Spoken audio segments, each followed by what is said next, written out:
Վերջի 10 ամիսների ընթացքում Հայաստանի քաղաքացիությունից հրաժարվել են 3166 հոգի։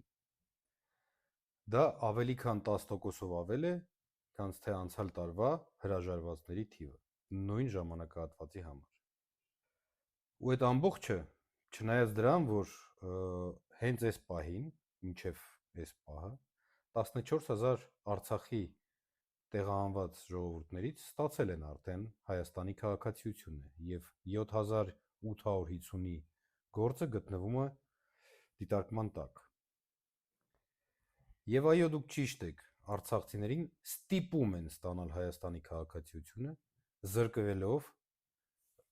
հնարավորությունից ունենալ փախստականի առավելություններ։ Չեն վեկալում մարդկանց գործի, չեն ընդունում ոչ մի պետական պաշտոնի, չնայած որ իրանք ունեն կապույտ հայկական անձնագիր։ Բացի դրանից, տարվա սկզբից կտրվել են օգնությունները,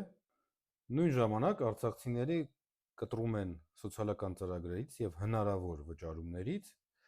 պարզաբանելով այն բառերով, որ դուք Հայաստանի քաղաքացի չեք եւ ձեր կապույտ անձնագրերը